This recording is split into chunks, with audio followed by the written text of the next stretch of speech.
Akan pentingnya qailulah, yaitu tidur siang atau tidur di pertengahan siang hari, atau secara ringkas qailulah itu adalah istirahat di pertengahan hari, istirahat di waktu siang hari, meskipun tidak diiringi dengan tidur. Ya, itu secara ringkas dari pengertian qailulah. Dan akan pentingnya qailulah ini, ada hadis yang menyatakan qilu fa inna syayatina la taqilu. Ada riwayat yang menyebutkan bahwasanya istirahatlah kalian di siang hari, qailulahlah kalian, karena sesungguhnya yang namanya setan, ya para setan itu tidak mengenal yang namanya qailulah. Mereka tidak qailulah. Riwayat ini terjadi perdebatan di antara para ulama. Ada yang mengatakan riwayat ini valid, riwayat ini hasan, ya baik. Dan banyak juga para ulama yang menyatakan riwayat ini adalah dhaif, lemah. Dalam arti tidak juga bisa dijadikan dasar. Terlepas dari perbincangan para ulama hadis terkait dengan status daripada hadis tersebut, tentunya kalau kita melihat riwayat lain, lebih spesifiknya adalah terkait dengan qailulah dan kapan waktu qailulah itu.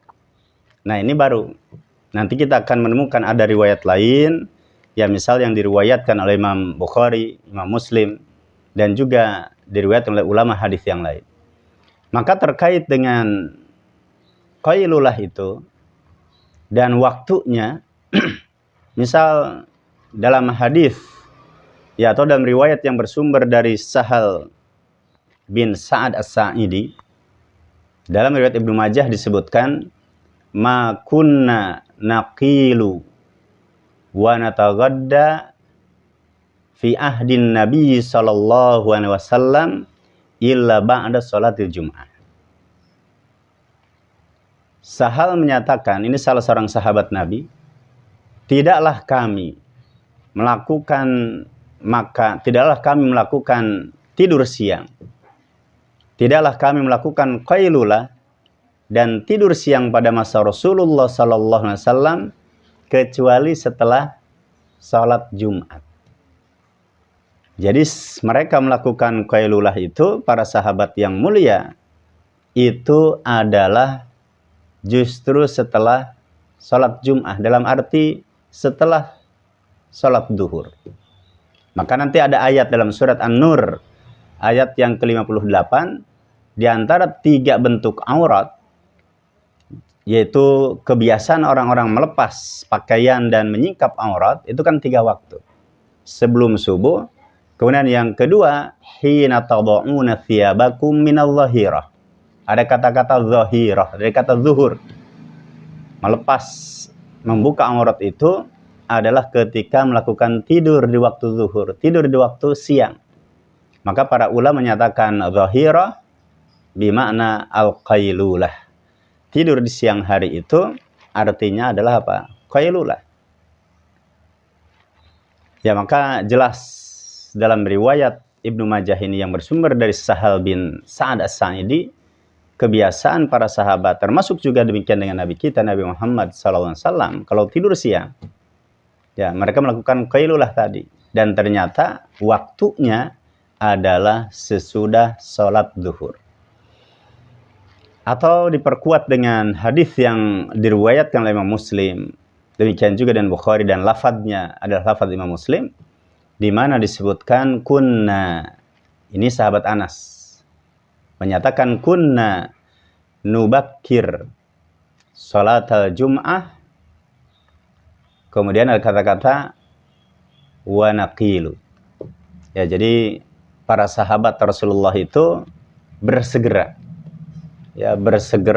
berangkat sholat Jum'ah, yang kemudian melakukan qailulah itu juga setelah sholat Jum'at.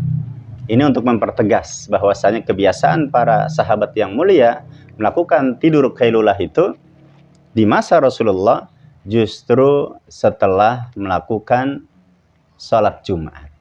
Artinya sudah lewat waktu Jumat, berarti sudah Jumatan, sudah melakukan sholat duhur, ya kemudian apa? Mereka melakukan tidur atau dengan qailulah.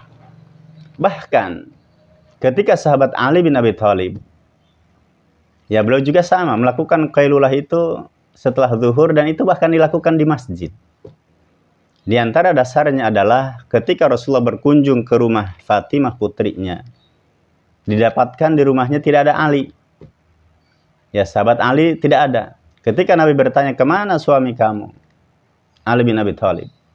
Maka Fatimah mengatakan sempat terjadi percekcokan, yang kemudian Ali di masjid, kemudian ada kata-kata lam yaqil indi. Di mana Ali bin Abi Thalib, ya ketika terjadi percekcokan itu tidak melakukan qailulah, tidak melakukan tidur siangnya di sisiku, tetapi di mana? Di masjid. Ya, sehingga ketika Rasulullah ke masjid, ditemukan Ali bin Abi Thalib tidur ya di atas apa? Di atas tanah, ya di atas pasir. Sehingga Nabi mengatakan, "Qum ya Aba Turab." Ya bangunlah Ali, ya bangunlah Ali, dan diberi gelar dengan diberi apa? Kunyah ya dengan Abu Turab.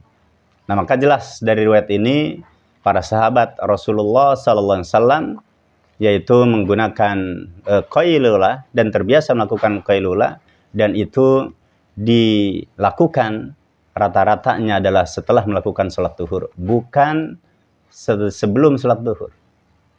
Bahkan saya pernah bertanya kepada salah seorang ulama dari Timur Tengah, ya dia juga seorang pakar bahasa, melihat bahasa dari kata qailulah itu. Ketika saya tanya, ya Syekh, qailulah itu yang benar itu sebelum zuhur atau sesudah zuhur? Maka beliau mengatakan qailulah itu yang benar itu sesudah zuhur. Yang kemudian qailulah yang dilakukan sebelum zuhur ma yanfa, kata dia tidak ada artinya, ya tidak ada manfaatnya. Maka qailulah yang jelas banyak manfaatnya, termasuk secara medis. Mungkin praktisi medis itu lebih tahu tentang manfaat daripada qailulah tadi, ya sehingga demikian Rasul juga melakukan qailulah, demikian juga dengan sahabat, ya para sahabat Rasul, termasuk para ulama, ya seperti misal Imam Ahmad yang digambarkan oleh putranya yaitu Abdullah bin Ahmad, ya maka Abdullah bin Ahmad menyatakan kana abi yaqilu. Nah, yaqilu syitaan wa saifan.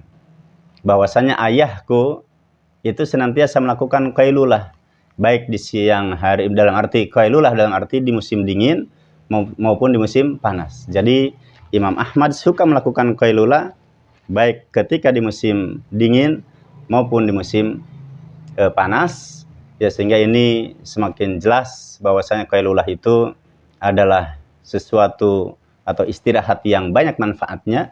Ya, seseorang beristirahat di siang hari, kemudian entah dia bisa tidur ataupun tidak, yang penting dia istirahat, ya kemudian bisa juga apa? Istirahat sambil diiringi dengan tidur. Ini yang dimaksud dengan qailulah, sehingga pendapat yang rajih wallahu alam dan termasuk dari sisi manfaat medisnya, qailulah itu dilakukan sesudah melakukan salat zuhur.